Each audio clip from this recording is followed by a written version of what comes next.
The dream of Don Bosco that I looked at for Brother Yarrick is a dream where Don Bosco is thinking about how he can help others. And as he's thinking about how he can help others, the Virgin Mary appears in his dream and she leads him to this garden.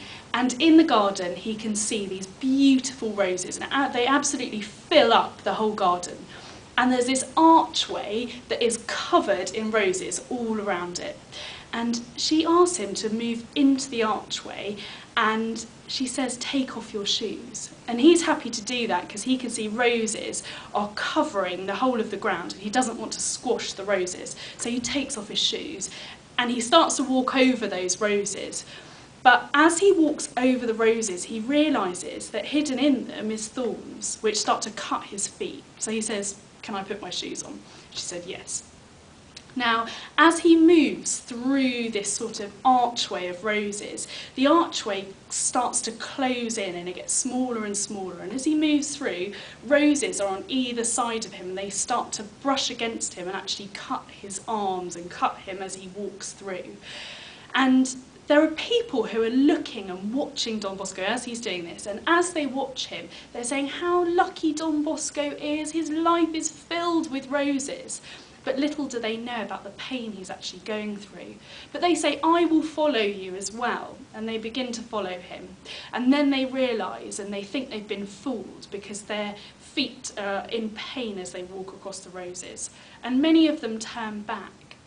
But Don Bosco keeps going and he keeps going and keeps going until he gets to this amazing hall that looks like the hall in a palace.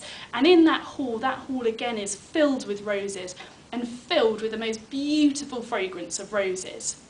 And as he's there, the Virgin Mary appears to him again and she asks him if he knows what it all means.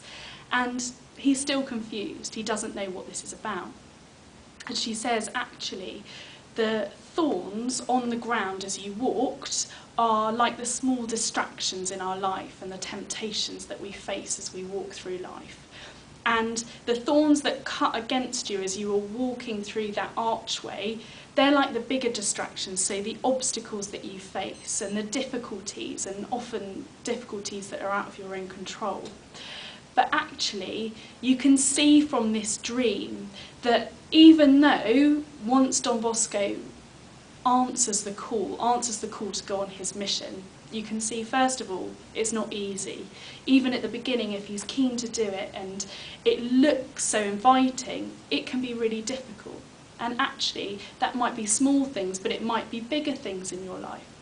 But the encouraging thing that is that even if we think sometimes, once we've answered our calling or once we're on a road somewhere, even if we think, actually, have I made the right decision, or how do I get past this, or who's here to support me and help me, we can know that God has got a plan for us and he's got something amazing laid in front of all of you. And I think it's really encouraging to see that somebody who has done such amazing things needed this kind of encouragement and this kind of dream to spur him on. And through love and charity and through just focusing, he got to the end goal. He completed the mission that was set before him. And it's just something to think about as you move through, and you might think about where you're called, and you might think about actually sometimes we do need that little bit more encouragement that God's got something incredible for us, and that all we need to do to stay on that road is fix our eyes on God.